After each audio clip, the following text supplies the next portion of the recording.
what if terms such as depression, anxiety, all of these other psychological terms that are being utilized to describe more or less something that's wrong with the mental state of people at scale.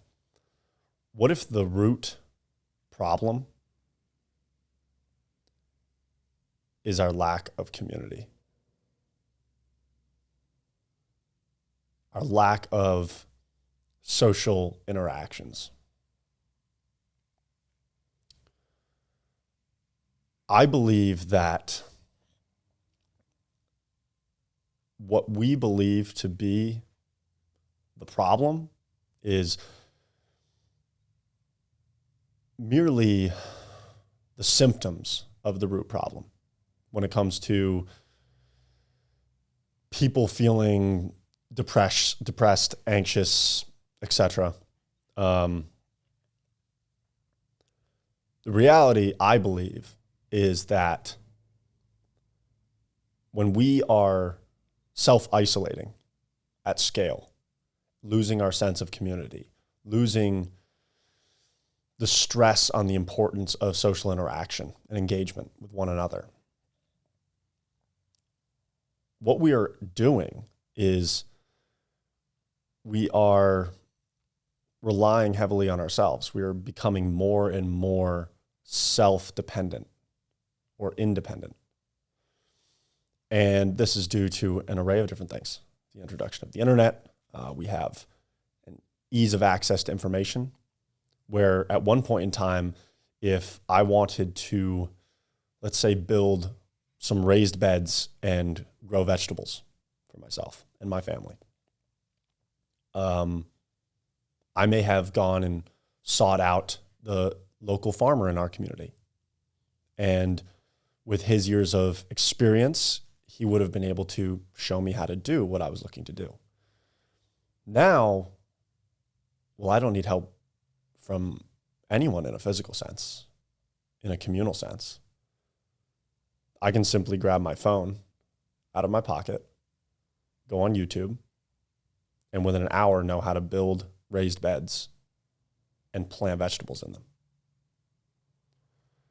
Now, to many, this may seem like a good thing, and it is to an extent.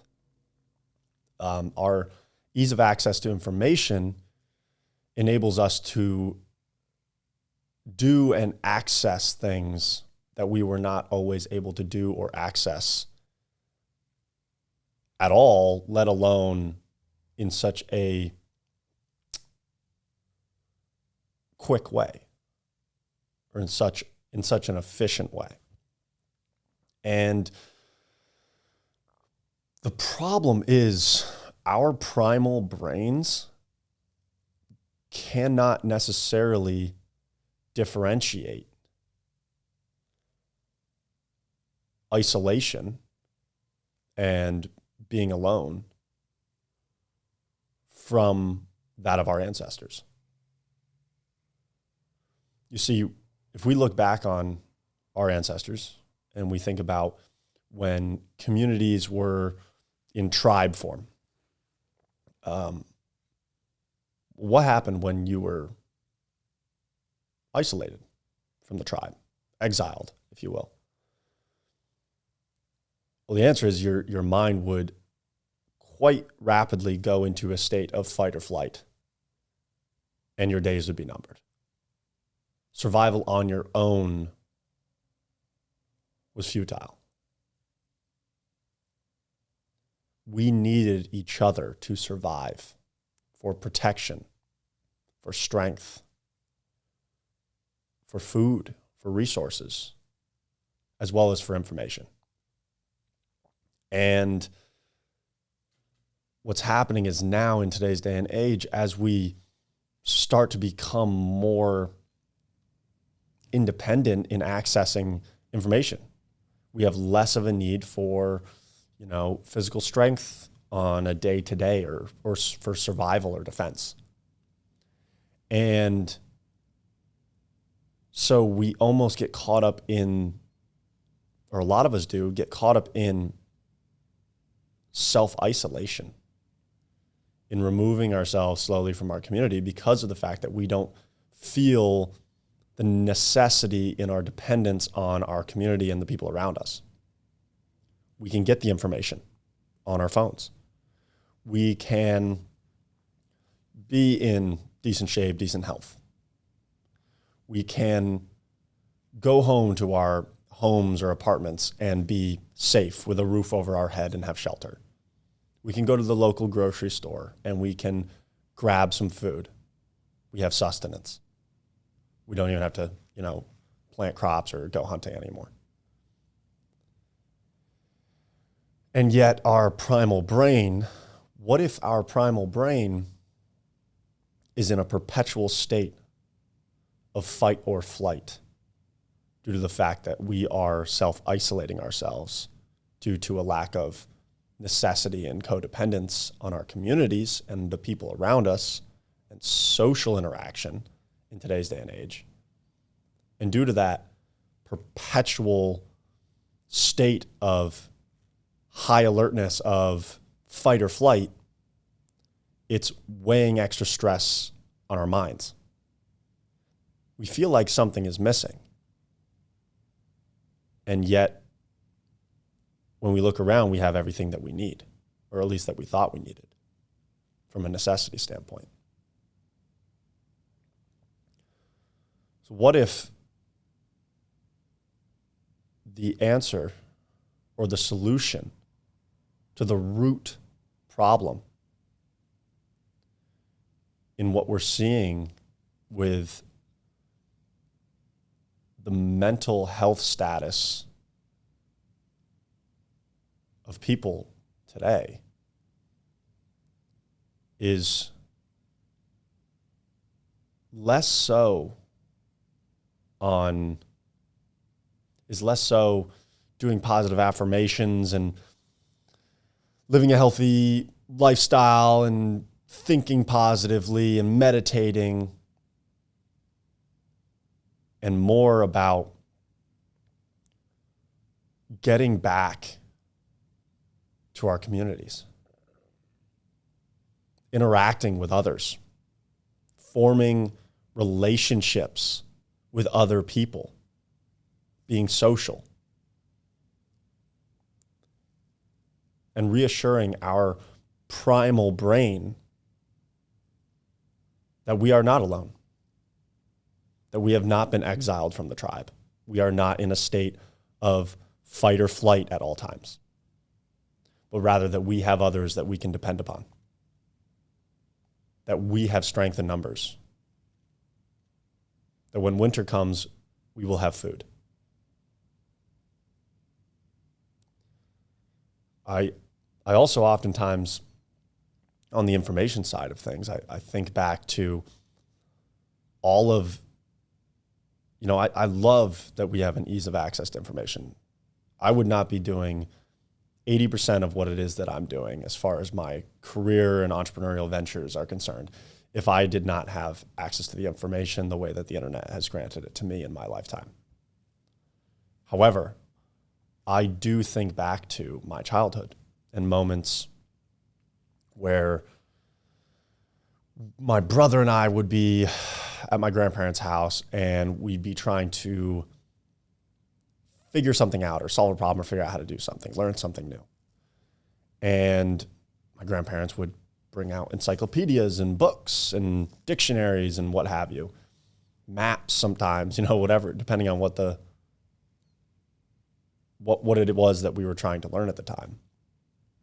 And my brother and I, we would have to collaborate over this breadth of information that we had at our fingertips. And we would have to thumb through and find one piece of information and then link it to another and kind of collaborate in the way that we were seeking information, as opposed to just Googling it or going on YouTube. And I believe that a lot can be learned, and there's so much There's so much to be learned in so many ways that we can benefit through those moments of collaboration with others, problem solving, etc. It certainly is something that I believe that we need more of. I think that we need more social interaction, engagement. And I'm partially saying this to myself.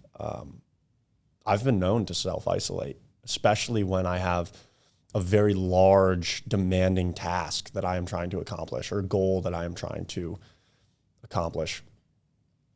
Is I will become very regimented, very deep into my routine, very strict, very disciplined in the way that I'm living my life, and I will cut out many sources of social interaction.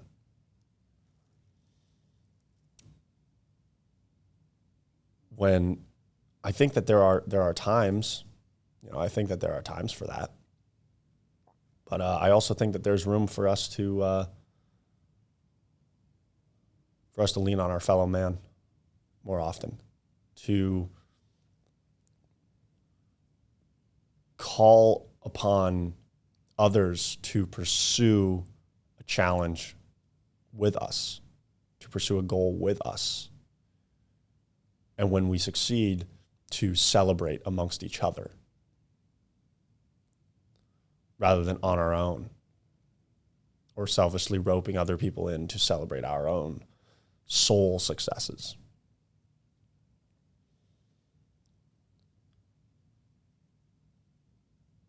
I also think that an experiment that I would love to know if it's already been conducted, but experiment that I think that we could conduct to prove the point that I'm trying to make here is, I believe that if you were to take an individual and you were to make a copy of them,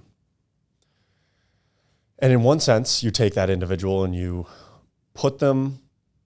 isolate them on their own, and you give them struggle, you give them pain, you give them obstacles that they have to overcome, both physical and mental. And then you take the copy of that individual and you put them in a group. And that entire group, each individual in that group has to go through the same level of pain and suffering and must face the same obstacles as the individual who has been isolated. Everyone's going through the same level of pain, struggle. You get what I'm getting at. And I believe it would be no surprise to me whatsoever that the individual on their own would be in a state of anxiousness, of a depressive state, if you want to call it that, depression, whatever. They would be in a very dark place. They would lose themselves mentally. Meanwhile, I think that the individuals in the group would report back a much more positive experience in facing the same challenges than the individual who was isolated, even though they're facing the same things. Simply because they're together. Simply because they are experiencing the same level of suffering, and yet they know that they are not alone. And then another experiment that I would set up would be to isolate one individual and give them an easy life, give them easy circumstances, a roof over their head, food on the table, relaxation time, a safe environment, work to do, recreational activities, and then take the group from before, put them through struggles, put them through pain, physical and mental, push them to the limit, give them challenges to overcome, make them have to create opportunities to defend themselves, protect themselves, provide for themselves. A harder life, quote unquote. And I think that the individuals in the group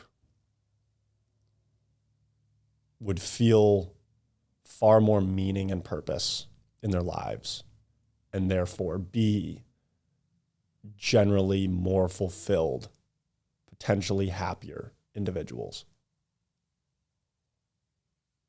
simply because they are part of something bigger than themselves, that they are not merely existing for themselves. So this is kind of just some thoughts that I've been running through as of recent, pertaining to my own struggles with self-isolating, and I'm very happy to say, I've been making some active efforts to be far more social. And what I'm realizing as well is how much the rest of the world has been experiencing the same thing, because I'm having to try very hard to create these opportunities to be social with others, to feel this sense of community around me. And it's almost by coming to this realization for myself, and then seeking to correct it, is really how I stumbled upon an issue I believed would be worth talking about, which is this lack of community that we have in today's society, and the problems that I believe come with it. There are far more problems as well that we could talk about I'm sure I could ramble on for hours. I won't put you through that pain. But you get the gist.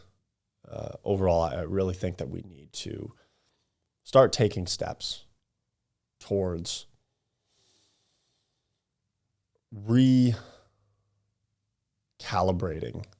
our society to think and interact more communally, to help one another, not only in a financial sense, but in a physical sense, and actually showing up and being there for people and doing things together, and not just enduring fun things together, not just going out to the pub for a drink with your buddies, or going to play basketball with a bunch of friends,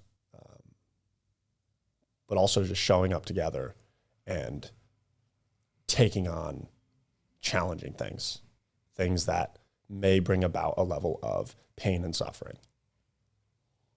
And I believe that through enduring these things together, we will first and foremost be